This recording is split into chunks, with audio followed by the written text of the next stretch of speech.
Le voyage magique de l'homme de pain d'épices à la recherche de la magie de Noël. Il était une fois, dans une petite boulangerie au cœur d'un village, un homme de pain d'épices vivant qui en avait assez de sa vie quotidienne. Il avait toujours rêvé de vivre des aventures extraordinaires et de découvrir les secrets du monde. Un jour, il décida de prendre son destin en main et de partir en voyage. Son objectif était de se rendre en Laponie, où le Père Noël vivait selon les légendes. Le petit homme de pain d'épices était empli d'excitation et d'espoir. Sur son chemin, il rencontra de nombreux amis, tels que des bonbons colorés et des chocolats, qui l'encouragèrent à poursuivre son voyage. Ils lui dirent que la magie de Noël résidait dans la générosité et la chaleur du cœur. Cela alimenta sa détermination et lui donna encore plus envie de rencontrer le Père Noël. Il arriva finalement en Laponie, juste à temps pour les préparatifs de Noël. Le village du Père Noël était rempli de joie et de festivités. Les lutins s'affairaient autour des cadeaux et les reines se préparaient pour le grand voyage. L'homme de pain d'épices marcha entre les maisons en pain d'épices et fut surpris de voir à quel point la générosité était présente ici.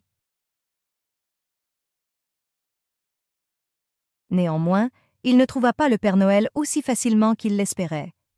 Les habitants du village lui indiquèrent une grande forêt où le Père Noël aimait se reposer avant le grand soir. Déterminé, l'homme de pain d'épices s'y aventura seul.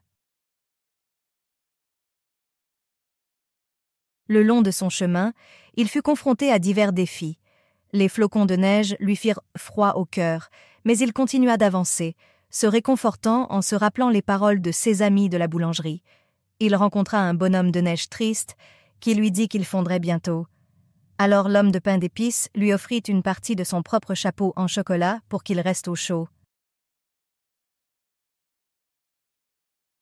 Après avoir surmonté de nombreux obstacles, l'homme de pain d'épices arriva enfin au cœur de la forêt. Là, il trouva une petite cabane où le Père Noël se reposait. Il frappa à la porte et fut accueilli chaleureusement par le Père Noël lui-même.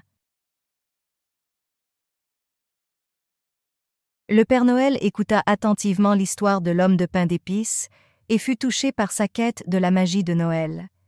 Il décida de partager avec lui le secret tant recherché.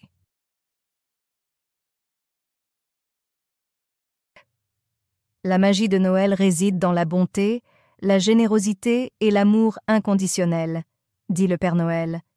Il suffit d'ouvrir son cœur et de partager avec les autres pour faire naître la magie.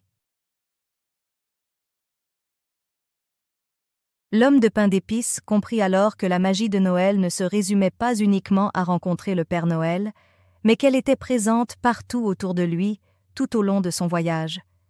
Il réalisa que la générosité et l'amour étaient ce qui rendait chaque moment de Noël si spécial.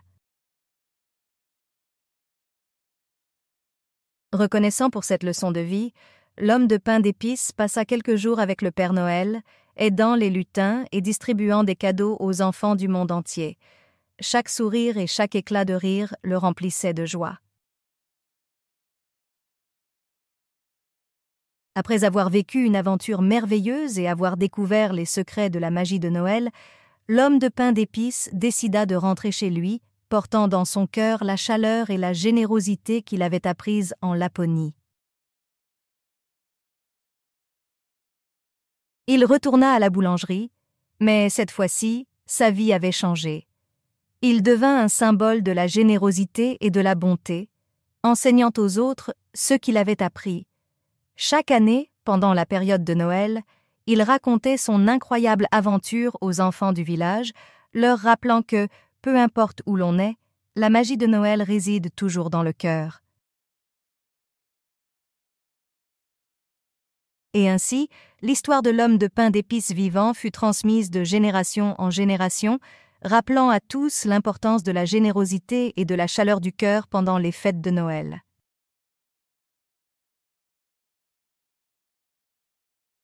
Les macareux intrépides à la recherche du trésor intérieur. Il était une fois, au cœur des paysages sauvages de l'Islande, un petit groupe de macareux intrépides.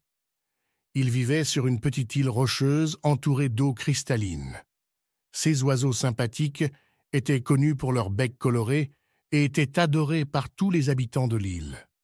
Mais un jour, une vieille légende parvint à leurs oreilles. Une plaque en or massif, incrustée de pierres précieuses, se trouvait cachée quelque part dans les profondeurs de l'océan. Intrigués par cette histoire, les macareux décidèrent de partir en quête du trésor légendaire. Frappant leurs grandes ailes contre le vent, ils s'envolèrent vers l'inconnu, guidés par leur courage et leur détermination. Au fur et à mesure qu'ils volaient vers le large, ils furent confrontés à de nombreux défis et dangers. Leur première épreuve fut un énorme blizzard qui les enveloppa dans un tourbillon de neige. Incapables de garder le cap, les macareux durent se poser sur un morceau de glace, dérivant au gré des vagues. Malgré leur frayeur, ils gardèrent espoir et se soutinrent mutuellement. Après quelques jours, le blizzard cessa et les macareux reprirent leur volume. Ils atterrirent sur une autre île, dense et mystérieuse, remplie de forêts denses et de grottes profondes. Ils se mirent à inspecter chaque recoin, à la recherche du moindre signe du trésor, mais aucun indice ne se manifesta,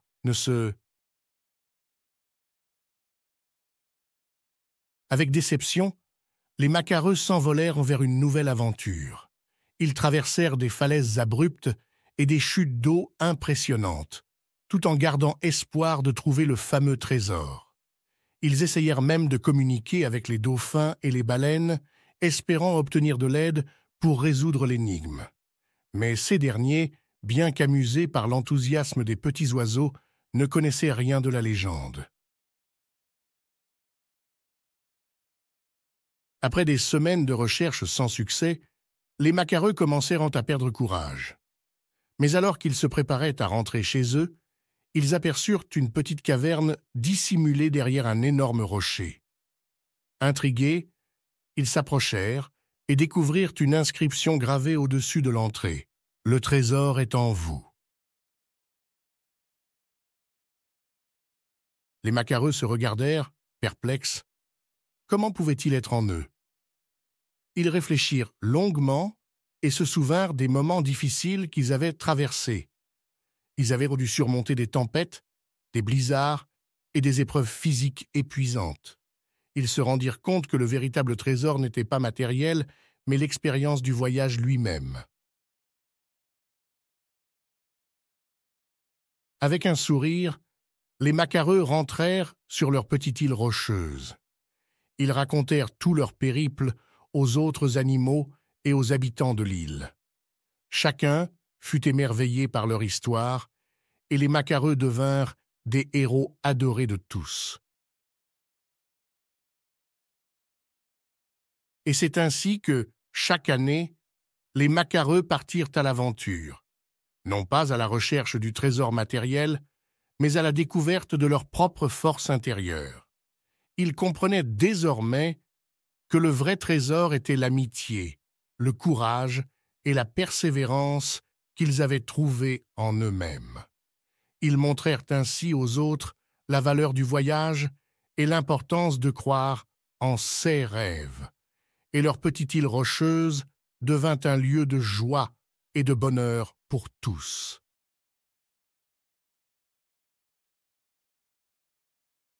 Les lumières scintillantes de Noël à travers le monde. Il était une fois, dans la ville de Tokyo, un petit panda nommé Koji. Sa passion était d'admirer les magnifiques illuminations de Noël qui envahissaient la ville chaque année.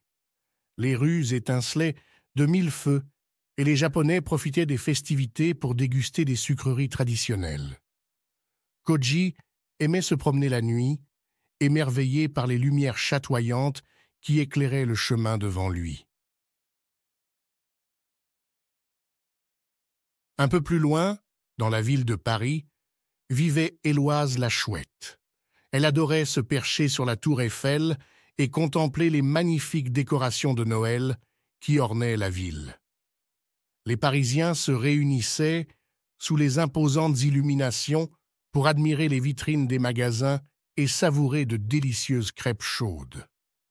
Éloise se sentait privilégiée de pouvoir observer ces scènes féeriques depuis son perchoir. Quant à Marco, l'écureuil aventurier, il avait élu domicile à Sydney. Cette ville australienne célébrait Noël en plein été, ce qui ne l'empêchait pas de vivre une ambiance magique. Marco pouvait apercevoir les kangourous sauter sous les guirlandes lumineuses et entendre les habitants chanter des chants de Noël en se rafraîchissant sur les plages de sable fin. De l'autre côté du globe, à Rio de Janeiro, vivait Lucia, la jaguar. Ce lieu festif était connu pour son carnaval, mais Noël y était tout aussi grandiose. Lucia se faufilait entre les palmiers illuminés et observait les danseurs se déhancher au rythme de la samba pendant que les habitants coloraient les rues de leurs tenues festives. La chaleur brésilienne était envoûtante et Lucia se laissait emporter par cette ambiance si joyeuse. À Moscou, Igor, l'ours polaire, avait trouvé une maison chaleureuse dans un zoo. Malgré le froid sibérien, la ville scintillait de 1000 étoiles. Les moscovites se réunissaient sur la place rouge et parcouraient les marchés de Noël, admirant les sculptures de glace et les gigantesques sapins décorés de guirlandes lumineuses. Igor aimait se rouler dans la neige et observer les enfants s'amuser avec leurs cadeaux. Dans la ville de Nairobi vivait Tamu, la girafe. Elle était entourée d'une nature luxuriante où les baobabs se paraient de guirlandes lumineuses. Les habitants célébraient Noël avec des danses traditionnelles et des histoires folkloriques près des feux de camp. Tamu aimait étirer son long cou pour admirer les lumières scintillantes qui se reflétaient dans les rivières sinueuses de la savane. Igor, le panda roux, vivait quant à lui dans la magnifique ville de Bangkok, en Thaïlande. Durant la période de Noël, les rues étaient envahies par des éléphants colorés traînant des charrettes ornées de fleurs et de lanternes. Les habitants se rendaient dans les temples pour prier et rendre hommage à leurs ancêtres. Igor adorait grimper sur les toits des maisons et contempler les lanternes céder leur couleur à la nuit tombée. À Buenos Aires, la ville du tango, résidait Carlos, le jaguar. Il aimait arpenter les rues bondées de la capitale argentine où les décorations lumineuses rivalisaient d'élégance. Les Argentins célébraient Noël avec de grands repas en famille, agrémentés de danses et de chants traditionnels. Carlos adorait se fondre dans la foule et observer la joie qui émanait de chaque coin de rue. Lulu, le perroquet bavard, avait élu domicile à Rome. Lors des fêtes de Noël, les ruelles parsemées de ruines romaines se transformaient en un véritable spectacle de lumière colorée. Les Romains se retrouvaient autour de la célèbre fontaine de Trevi pour jeter des pièces et formuler des vœux pour la nouvelle année. Lulu, perché sur un toit, les écoutait avec attention, prêt à répéter leurs souhaits. À Cape Town vivait Zola, le zèbre rayé. Cette ville d'Afrique du Sud était un mélange de cultures et les festivités de Noël étaient très variées. Zola pouvait apercevoir les habitants des townships allumer des feux de joie et danser autour pour célébrer le retour des vacanciers dans leur famille. C'était un spectacle rempli de couleurs et d'énergie que le zèbre ne se lassait jamais de contempler. Chez Finn, le manchot espiègle, La magie de Noël se déployait dans la ville de Reykjavik, en Islande. Malgré la froideur du climat, les Islandais se réunissaient dans des piscines naturelles pour se réchauffer et admirer les aurores boréales illuminer le ciel. Les rues étaient décorées de bougies et de lanternes, transformant la ville en un véritable conte de fées enneigées. Finn aimait plonger dans l'eau glacée et nager à travers les feux follets. Enfin, à New York, vivait Rosie, la renarde pleine d'énergie. Cette ville était célèbre pour ses immenses sapins de Noël, notamment celui du Rockefeller Center. Les New-Yorkais se réunissaient pour admirer les lumières qui illuminaient les buildings, tandis que Rosie se faufilait entre les jambes des passants pour attraper des miettes de cookies. L'atmosphère était électrique et Rosie ne savait plus où donner de la queue, tant il y avait de choses à voir et à faire. Ainsi, ces 12 animaux vivaient tous dans des villes différentes, mais ils étaient unis dans la féerie de Noël. Chacun pouvait observer les traditions et les décorations uniques de son lieu de résidence, et tous savaient que cette période de l'année était spéciale. Peu importe où vous êtes dans le monde, les lumières de Noël illuminent les cœurs et rapprochent les gens, créant une atmosphère magique qui traverse frontières et cultures.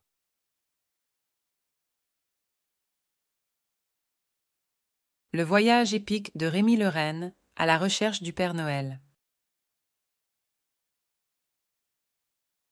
Il était une fois, dans un paisible pays des rennes, un jeune renne nommé Rémi. Il rêvait de rejoindre le pôle Nord et de rencontrer le Père Noël. Un jour, Rémi décida de partir à l'aventure et de trouver son chemin jusqu'au Père Noël. Il prit donc son courage à 2 sabots et se mit en route. Malheureusement, Rémi se perdit rapidement dans les rues animées de Paris. Les lumières étincelantes et les odeurs alléchantes des pâtisseries parisiennes le déconcentraient. Il se retrouva même coincé dans la foule devant la tour Eiffel. Bien que surpris, Rémi refusa de baisser les bras et continua sa quête. Il parvint ensuite à Londres, où les bus rouges à 2 étages et les cabines téléphoniques le fascinaient. Il se rendit au célèbre palais de Buckingham, mais il ne trouva pas le chemin du pôle Nord. Rémi réalisa alors qu'il lui faudrait encore beaucoup voyager. Sa prochaine destination fut Barcelone. Alors qu'il contemplait l'architecture unique de la Sagrada Familia, il rencontra un groupe de flamants roses sympathiques qui lui indiquèrent le chemin. Avec leurs conseils, Rémi prit un avion pour New York. Dans la Grande Pomme, Rémi rencontra une magnifique statue de la liberté qui lui conseilla de se rendre au Taj Mahal en Inde. Il trouva des reines locaux qui lui racontèrent des histoires passionnantes sur le Père Noël et l'Arctique. Rémi était déterminé à retrouver le chemin de sa maison.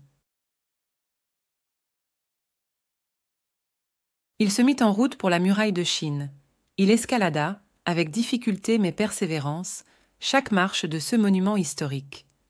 Mais malgré son immense taille, la muraille ne lui montra pas la voie. La neige et le froid s'intensifiaient et Rémi ne savait plus quoi faire.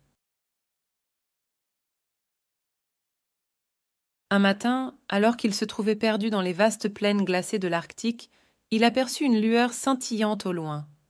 Intrigué, Rémi décida de suivre cette lueur, et elle le mena droit à la maison du Père Noël. La maison était chaleureuse et bruyante, remplie de lutins affairés et de reines qui se préparaient pour la grande nuit de Noël. Rémi était soulagé d'avoir enfin trouvé son chemin, mais il était également ravi de découvrir qu'il avait un nouveau foyer où il était le bienvenu. Le Père Noël, touché par le voyage épique de Rémi, lui dit qu'il pouvait rester et devenir l'un des rennes attelés à son traîneau. Rémi fut comblé de joie. Il se fit de nouveaux amis parmi les autres rennes, et il était ravi d'aider le Père Noël à apporter de la magie à tous les enfants du monde. Désormais, Rémi raccompagnait le Père Noël lors de ses tournées. Ensemble, ils voyagèrent dans le ciel étoilé durant la nuit de Noël, apportant des cadeaux et de l'amour à tous ceux qui le méritaient. Rémi avait trouvé sa place et sa famille, et il savait que, grâce à sa persévérance, son rêve s'était réalisé.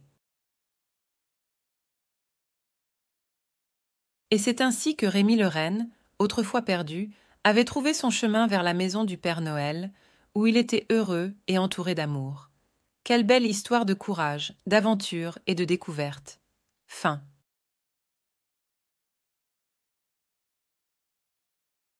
Olaf, le bonhomme de neige explorateur, découvre l'Europe avant de rentrer chez lui. Il était une fois, dans un petit village au Canada, un bonhomme de neige nommé Olaf. Il vivait dans une charmante maisonnette en pain d'épices avec une famille de souris des champs. Un jour, Olaf eut une idée incroyable.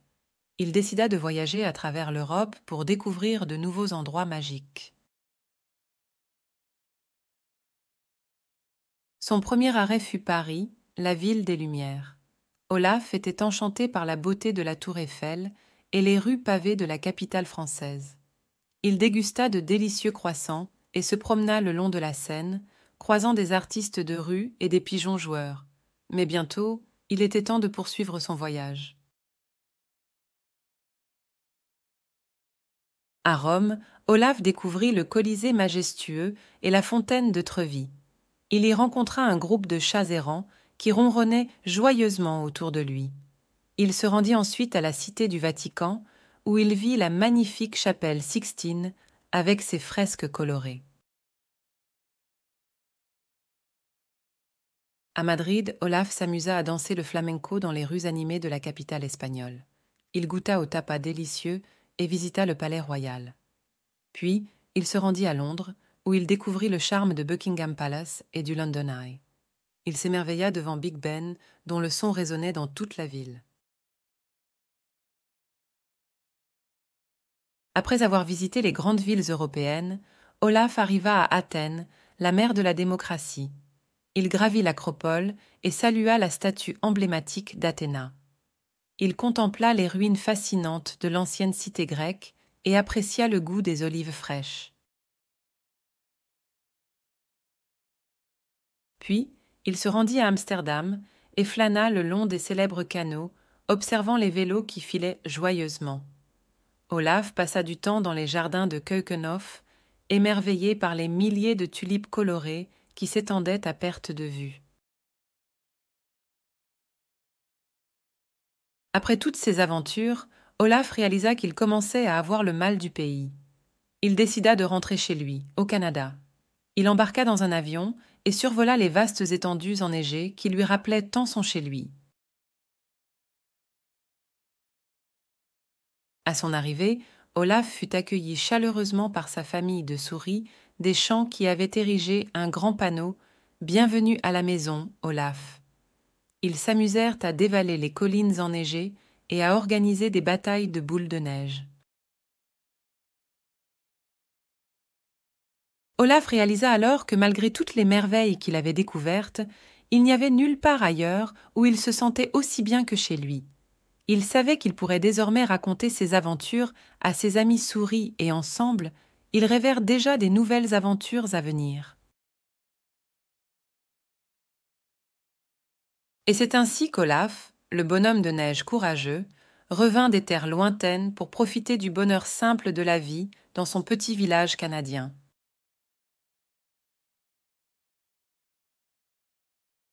Un Noël magique à travers les continents avec Léa, la girafe curieuse. Il était une fois, Léa, une petite girafe curieuse et aventurière.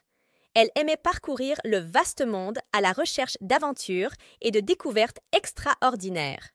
Et cette année, alors que Noël approchait, Léa décida de célébrer cette merveilleuse fête sur tous les continents. Le premier arrêt de Léa fut à Paris, la ville de l'amour. Elle se promena le long de la Seine, admirant les magnifiques illuminations de Noël sur la tour Eiffel. Léa goûta de délicieux macarons et dansa sur la musique traditionnelle de Noël. Après Paris, Léa se rendit à Berlin en Allemagne. Elle déambula dans les marchés de Noël, s'émerveillant devant les étals remplis de décorations et de jouets. Léa goûta à la fameuse choucroute et s'amusa à glisser sur les patinoires de glace.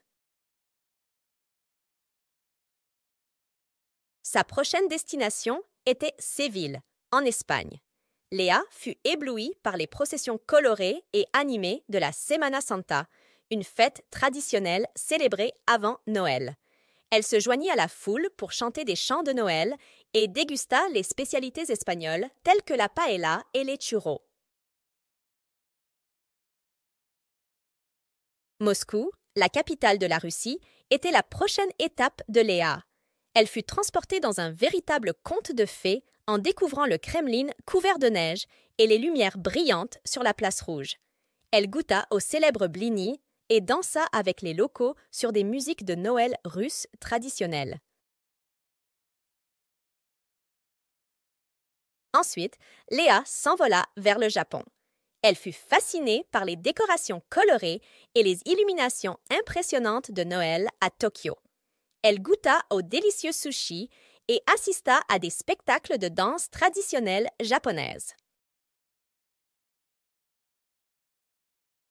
Sydney, en Australie, était la prochaine destination. Léa passa un Noël chaud sur la plage, jouant dans le sable et admirant les feux d'artifice incroyables qui illuminaient le ciel. Elle dégusta de succulentes crevettes et des desserts glacés pour célébrer cette fête unique. Après l'Australie, Léa se rendit en Nouvelle-Zélande. Elle découvrit la beauté des paysages époustouflants et fit la rencontre de certains des animaux les plus étranges et adorables du monde. Léa se régala de délicieuses pâtisseries néo-zélandaises et profita du temps ensoleillé pour faire de la randonnée. Le continent africain accueillait Léa avec chaleur et enthousiasme. Elle se rendit en Afrique du Sud et fut fascinée par la diversité culturelle et culinaire du pays. Léa rencontra des animaux majestueux tels que les lions et les éléphants et goûta aux délicieux plats traditionnels africains. Au Maroc, Léa se retrouva dans un conte des 1001 nuits. Elle se promena dans les souks colorés et s'émerveilla devant les tapis volants et les épices exotiques. Léa dégusta un délicieux couscous et dansa avec les habitants sur des rythmes joyeux de Noël. La prochaine destination de Léa était New York, une ville qui ne dort jamais. Elle s'extasia devant les immenses sapins de Noël et les vitrines illuminées de la 5e avenue. Léa patina sur la célèbre patinoire de Central Park et dégusta un énorme hamburger américain. Le Mexique et Cancun l'accueillirent ensuite dans une ambiance de fête typiquement mexicaine. Léa dansa au rythme de la musique mariachi et participa à une piñata géante remplie de bonbons et de cadeaux. Elle dégusta les délicieuses spécialités mexicaines comme les tacos et le guacamole. Au Machu Picchu, au Pérou, Léa se trouva entourée de montagnes majestueuses et de mystères incas. Elle découvrit l'histoire fascinante de cet ancien site et dégusta les plats traditionnels péruviens, tels que le ceviche et le lomo saltado. Dans le désert du Chili, Léa fut émerveillée par les immenses étendues de sable et les cieux étoilés à couper le souffle. Elle se réchauffa autour d'un feu de camp et dégusta les délicieuses empanadas chiliennes en chantant des chants de Noël. À Buenos Aires, en Argentine, Léa dansa le tango dans les rues animées de la ville. Elle assista à un spectacle de danse traditionnelle et goûta à la célèbre viande argentine accompagnée de délicieux vins locaux. Enfin, Léa arriva en Laponie, là où les aurores boréales illuminent le ciel d'hiver. Elle s'émerveilla devant leur beauté envoûtante et se joignit au lutin du Père Noël pour préparer les cadeaux. Elle goûta aux biscuits de Noël et se blottit près de l'âtre en écoutant des histoires magiques. Alors que Léa admirait les aurores boréales, elle se sentit comblée de bonheur et de gratitude. Elle réalisa qu'importe l'endroit où elle se trouvait, le véritable esprit de Noël se trouvait dans le partage, l'amour et l'amitié. Léa rentra chez elle en portant dans son cœur des souvenirs inoubliables de ce Noël, pas comme les autres, où elle avait fêté cette merveilleuse fête sur tous les continents.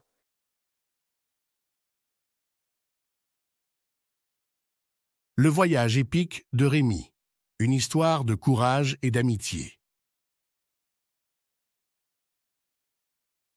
Il était une fois dans un monde enchanté un renne nommé Rémi. Chaque année, Rémi était responsable de guider le traîneau du Père Noël à travers le ciel étoilé pour offrir des cadeaux aux enfants du monde entier. Cette année encore, Rémi venait de terminer sa tournée des cadeaux et s'apprêtait à rentrer en Laponie. Le chemin du retour était rude et parsemé d'embûches. La neige tombait abondamment, rendant la visibilité difficile. Rémi devait garder son calme et rester concentré pour surmonter les épreuves qui se dressaient devant lui. Soudain, il entendit un bruit étrange venant de la forêt. Il décida de s'arrêter et d'aller voir ce qui se passait. En s'approchant doucement, Rémi découvrit un petit lutin qui était tombé dans un piège. Sans hésiter, le renne courageux aida le lutin à se libérer de ses liens. Le lutin, reconnaissant, promit d'aider Rémi à rentrer chez lui en toute sécurité. Le lutin nommé Léo connaissait la forêt comme sa poche.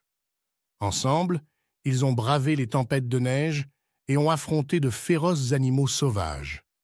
Tout en chemin, ils ont rencontré une famille d'écureuils qui avait perdu son foyer. Rémi et Léo, avec l'aide des écureuils, ont construit un abri chaleureux pour la famille, les protégeant du froid hivernal. Après avoir quitté la forêt, Rémi et Léo se sont retrouvés face à une rivière glacée. Ils ne savaient pas comment la traverser. C'est alors qu'une colonie de pingouins apparut. Avec leur talent de nageurs, les pingouins ont aidé Rémi et Léo à traverser en utilisant leur corps pour former un pont vivant au-dessus de la rivière. Alors qu'ils continuèrent leur voyage, Rémi et Léo ont atteint des montagnes escarpées et dangereuses. Ils étaient découragés, ne sachant pas comment les grimper. C'est alors qu'ils virent une famille de chamois, grimpant avec agilité le long des parois rocheuses.